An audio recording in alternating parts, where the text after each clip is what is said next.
Good morning. Today's video is going to be a little different because I have so much to update you guys on. If you're new here, hi, my name is Tika and I used to work as a project manager in banking, but then earlier this year I quit my job and then I moved from Malaysia to Melbourne, Australia to pursue content creation full-time and also to build a business. I just really want to document my entire journey and show you guys in real time what this experience is like from a raw and honest perspective. And my hope is that by doing this, I can help someone out there who wants to do something similar, pursue a life on their own terms outside of the conventional 9-to-5, hopefully inspire people to chase after their dreams, whatever that may be, or even just to make someone else going on a similar journey feel less alone. And if I could make even one person feel that way, then my job here is done. But also I think it would be really nice to be able to look back on this crazy adventure period of my life to see where it all began after I escaped the matrix, if you will. We've got a pretty exciting day ahead of us because this is going to be one of those solo date vlogs where I basically take you guys on a solo date with me in town whilst I just talk about stuff. So first I'm going to take you guys to a cafe that I've been meaning to try. There's a huge coffee culture in Melbourne. Everyone drinks coffee and the coffee is amazing here. Fun fact, Melbourne City has the highest number of cafes per capita in the entire world. So yeah, these people really take their coffee seriously here. And then next we're going to go to the South Melbourne Market, which is one of my favorite places in Melbourne so far. And then afterwards we're going to go to South Wharf, which is a really nice place for a walk, and it's just by the Yarra River and it's just so beautiful and scenic and I can't wait to take you guys there. But first let's go make some quick breakfast. So to be honest, today's breakfast is pretty boring because I was lazy and also I just wanted to rush out of the house and start filming. But since moving to Melbourne, I've been on the mindset of saving money. So when I do go out to cafes in the morning, I tend to eat breakfast at home first so that I don't end up buying food outside. It's pretty pricey as you'd imagine. Something similar to what I'm eating here would probably cost like $15 outside,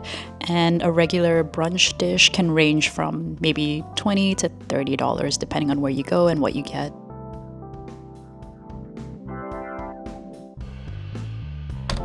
So one frequently asked question that I get is, why Australia? Why did you decide to move here? This question is gonna conveniently touch upon the visa that I'm on as well, so I'll talk a little bit about that. So Malaysia and Australia have like this partnership thing.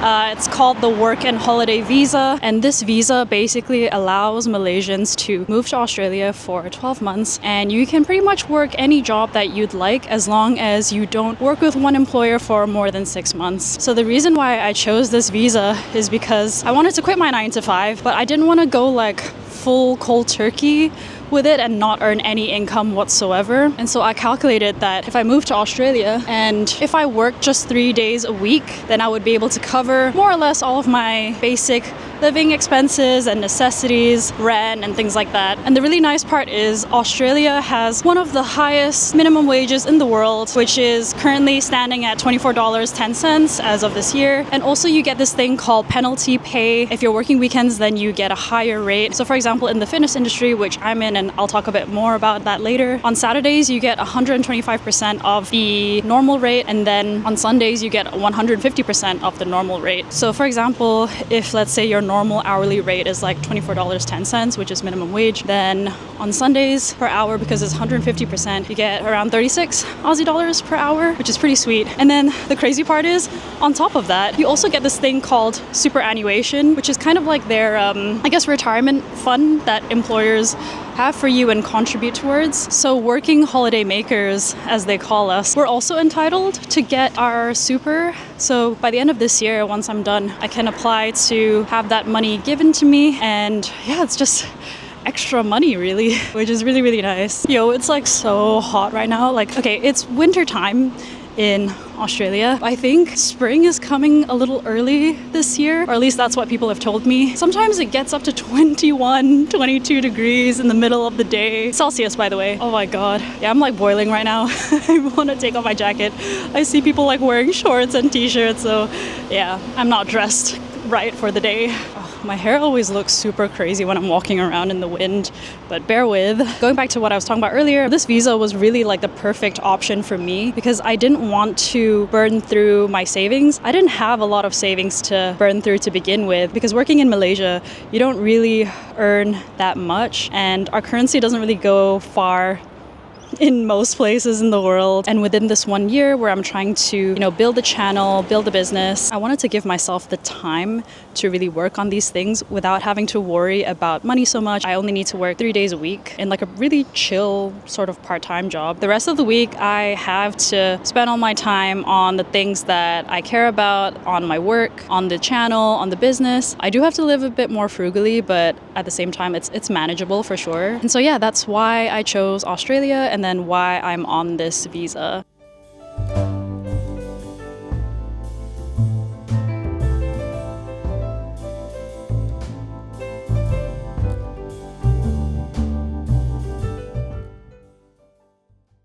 Could I get the, I think it's called the Greek.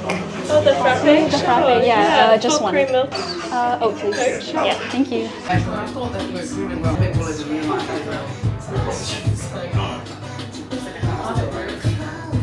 This wouldn't be a Melbourne vlog if I didn't include some coffee porn. This is Juniper's famous frappe, and look how thick and how smooth this coffee foam is. And oh my god, this was one of the best coffees that I've ever had. If you're in South Melbourne, I would highly, highly recommend coming here.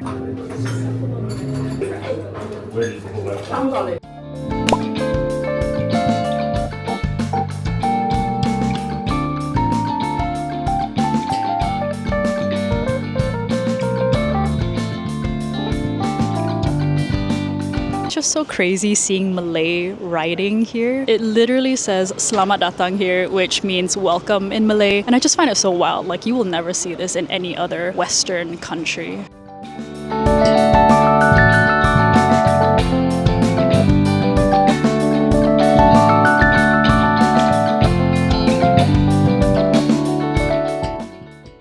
So continuing on with the life update, the first month that I was here, I needed to sort out a lot of things. So the priority for the first month was number 1, find accommodation, number 2, find a job, and then number 3 was to start making content again more consistently. And then number 4, I guess, wasn't really a priority, but I did do a lot of exploring in Melbourne whilst my friend and I were looking for a place. Oh, and by the way, I actually have a friend here in Melbourne, and she studied here and she's been working here for a few years now. And yeah, we decided that we wanted to find an apartment together. It's been really nice having like at least one person that I know in Australia. So really it didn't feel like too scary moving here. So first thing is apartment hunting. That was our priority. In the first 3 weeks that we were here, we booked out temporary accommodation. So the first 4 nights we found a place through booking.com, and then for the next 2.5 weeks we booked out this homestay thing where you can essentially stay at someone's house for free. And what we did was we booked this girl's place, and she was going away to India for like 2.5 weeks for a friend's wedding, and so she needed someone to stay over at her place to take care of her cat and just like keep an eye out on her place. I was really worried about like needing to pay for an Airbnb or pay for a hotel because those can be pretty pricey, and I really wanted to limit how much money I was spending, especially in the first month since I didn't have a job yet, and yeah, I didn't want to start burning through my savings so quickly. So the homestay option was so perfect. For those few weeks that we were in temporary accommodation, Marina and I were just like finding apartments, going for viewings and stuff, applying for places. And it was really cute because we got to take care of the homeowner's cat. His name is Chai, and he's just like the loveliest cat ever. Chai, what are you doing in there? So in Australia, if you want to rent out an apartment, there's this process that you go through. So number 1, you go through all the listings online. The main website that Marina and I use is realestate.au. So you just go on these websites, you look at the listings, and if you see one that you like, then you have to book an inspection. The housing market here is pretty competitive, and sometimes when you go for viewings, you can have like 10 to 20 other people there with you looking at the same property at the same time. If you go for the inspection and you really like the place, you have to send in an application. You have to supply a lot of documents and stuff, like your rental history for the past few years, how much you're earning, and proof of that. And for my case, because I wasn't employed at the time, I just had to demonstrate that I had enough cash reserves in my account to last my stay for the next few months at the very least. And then I just had to explain that I'm on a work and holiday visa and how I plan to get employment part-time to cover living expenses and things like that. Once you send in the application, it can take maybe a few days to a week for the agent to get back to you because they need to run through your application with the landlord, and then hopefully the landlord will choose you, and then you get to sign the contract and get the keys and everything. All in all, it took us about 3 weeks for us to find a place, and we went for, oh gosh, I can't really remember. I think we went for around 10 viewings. Okay, time for a change in location, I think. Let's go to South Wharf.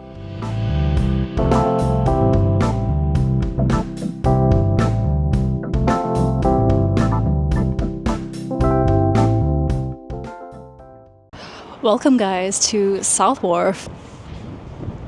So after we secured an apartment, the next thing to do was to look for a job. And usually when people look for jobs here online, they'll go to Seek or Indeed. And so that's what I did. And what I sort of realized is that like when you work for a gym, you do get free gym membership as part of your employment perks. And so that kind of planted a seed in my mind that, hey, why don't I try to go for a gym job? I think that would be super chill and super fun. And it would make a lot of sense because I'm really into health and fitness and stuff. And I also really enjoy the gym environment. It's quite a social place, and it felt like it would be a great opportunity to meet people and interact with people, which is exactly what I wanted to do, like coming to Melbourne. I didn't really want like a remote work from home job because that would mean that I would just be all by myself at home. So yeah, for the first whole week that I was applying for jobs, I was only applying to gyms, and then I was going for interviews and stuff. So usually the process for part-time jobs is you apply online, or maybe you can apply in person when you go to the shop or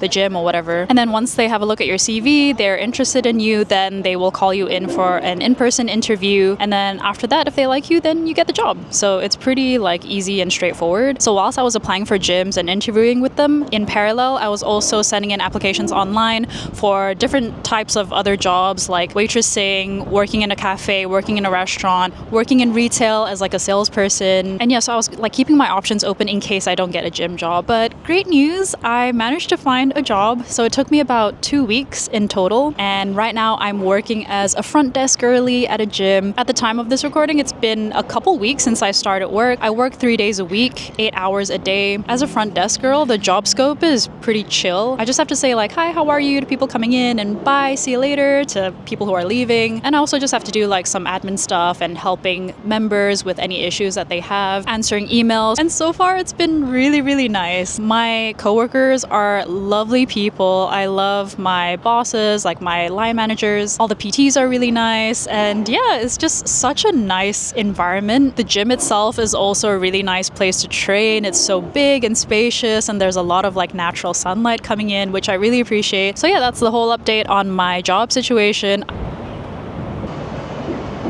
So that's all for today's video. Thanks so much for watching, and don't forget to subscribe if you'd like to follow me along on this journey of chasing a life on my own terms. As always, take care and see you in the next video.